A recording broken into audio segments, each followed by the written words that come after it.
Like just Yeah.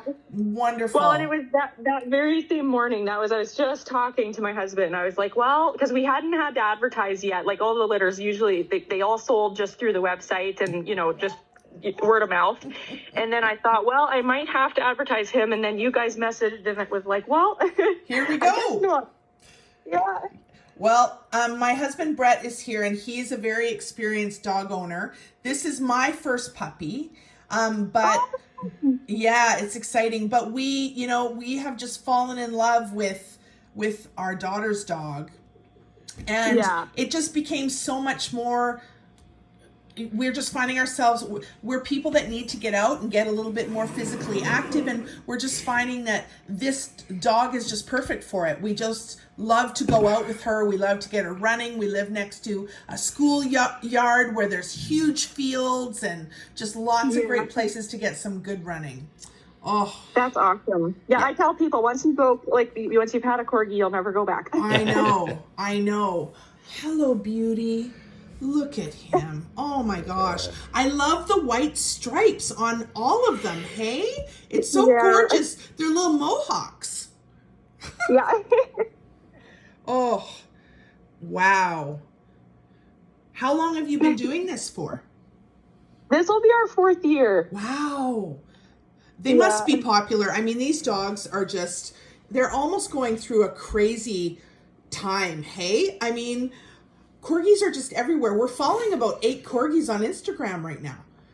Oh, yeah. I feel like they really picked up kind of in COVID. That was kind of when everybody caught on to them because they kind of became like a social media thing and they were really cute. So people really, I think they really caught on really through COVID was when they really spiked. Yeah, we're watching Mad Max, who goes around the New York subways on a backpack. So I've got one of those in my cart right now. Oh, yeah. Just so that, he can just go everywhere with us and, like even places that maybe he shouldn't, but if he's in a backpack, that would be okay. Yeah, that's great. We have the 2 of the Maximilian bags. And you like them? Yeah, you like them? Yeah, they work really good, honestly. Like I find a lot of them like this is the size a corgi should be. This is really the ideal size. Absolutely. Yeah, and if they're the right size, they fit so well. If they're too big though, then they get a little snug, but I think they work really well for a good sized corgi. Well, and that's going to be our goal is to keep Gus. Oh, beautiful boy. You are a beautiful boy. I love you. Hello, sweetness. Oh my goodness. It's love at first pick. I know. It's Mama. I know. Oh my God, look at the bum. I can't even stand it.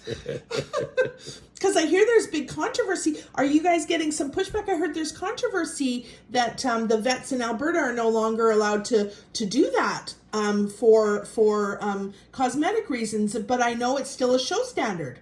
I saw that. Yeah. It's honestly, it's kind of ridiculous from my point of view. We've gotten, honestly, I'm just really honest with people, and I've never really had any real pushback. Problems.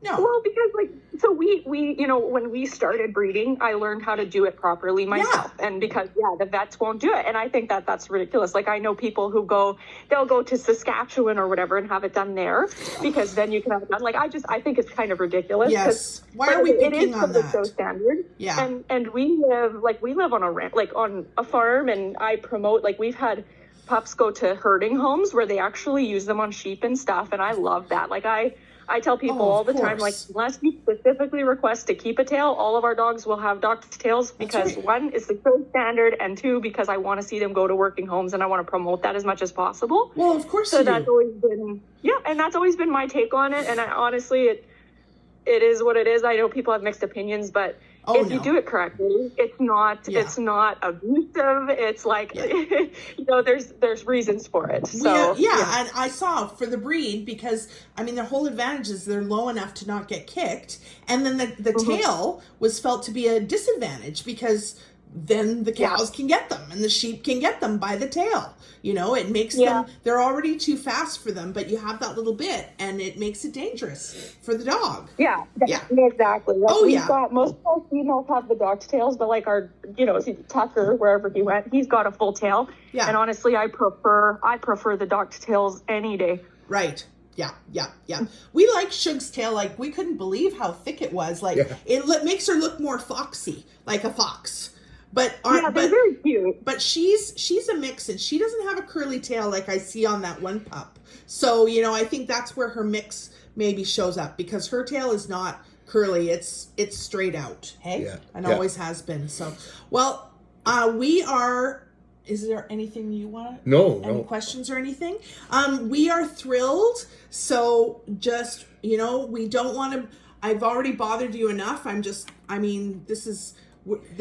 making this life change. And one of the big things that we want is, we want to spend active time with our dogs. We're in Kamloops, which is just a great 4-season place to live, but it's got really mild weather until you get deep into the winter. Like usually the end of October, it gets like, it might snow, but it doesn't really get cold until even January and February. So outdoors is going to be where it's at. And Gus's cousin Shug lives on a lake, and they just basically go into the snow, up the hills. They're on quads. I mean, the dogs are just doing so many things. He's a drone operator, so he'll put, you know, a little tease on a drone and get Shug just running at her top speed across the ice. They ice fish. So this is going to be an outdoor life that this dog has, for sure. Amazing. And then Brett's family has always had dogs, and his mother has a dog, and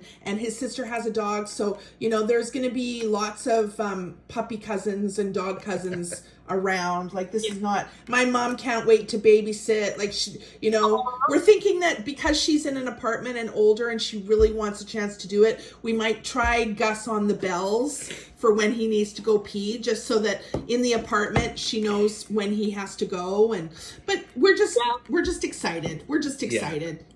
Oh, that's awesome. Yeah, we're thrilled. Yeah, it sounds like a great corgi home. I think it's going to be good. I think it's going to be good. And we'll post some photos on Instagram, and, you know, just so you know how things are going. And we have follow up with you anyways, don't we, after we take Gus home? And is there? Oh, absolutely. Yeah.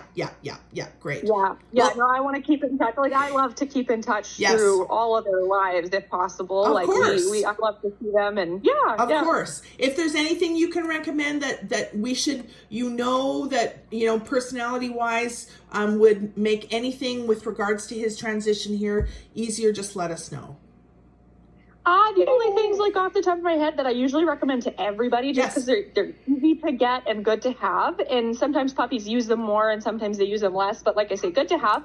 I really like the snuggle puppies. They're called the... Yeah, we have one. Perfect. Yeah, I always recommend those just for, like, night times and crate times. Yes. And then the other thing I always recommend is just crate training in general. Yes. Just to have that, just a little bit of boundaries there, like, it's important, you know. So I always recommend those two things. And besides that, usually we've had really good luck. They're very versatile dogs. That's awesome. Well, we're thrilled. We're thrilled. We'd love one more little shot of him if he's around. Is he around? Yeah, where is he? Yeah, he's hanging out with his mom. Oh. You know what? Even though I know they're okay, I feel bad that they leave their mamas. I know. I love you. He's had about enough of them. She's ready to be a single woman again. Yeah, she is done with them. Absolutely. All right. Well, thank you so much for the call. We're so grateful. Yeah, that's right. You correct, Mama. Oh no, that was Tucker. He howls when he's happy. He goes, what a guy. Yeah, actually, no problem. It's always always a good way to do a little bit of a meet and greet. Exactly. All right. Well, you take care and enjoy your gorgeous day out there. Thank you. It is beautiful. Oh, wonderful. And you'll let us know about flights. Yes, I was going to talk to you about that. I actually just booked this morning. So he's booked in. I'll send you his itinerary. you can go over everything and make sure it all looks good. Okay, that's great. Do you know what time he's coming in? It's on the itinerary. Okay, that's fine. There's so many puppies. 1:15. Yeah, it's 1:15-ish. There was 4 flights I booked this morning. So. Oh my God, that's wonderful. Because I come off nights that morning and I just don't want to miss the first look. I can't wait. That's wonderful. Yeah. So I'll send you the itinerary, go over, make sure it's all good. The pickup address is on there and stuff, but if you have any questions, just let me know. Absolutely. They usually say give it about an hour to collect. So from when he lands, give it an hour, and then you go in and tell them you're there to pick up your puppy. And wonderful. Yeah. That's great. Thank you so much. All right. Yeah. Have a good day. Thanks for the call. All right. Take care. Okay. Talk to you later. Bye.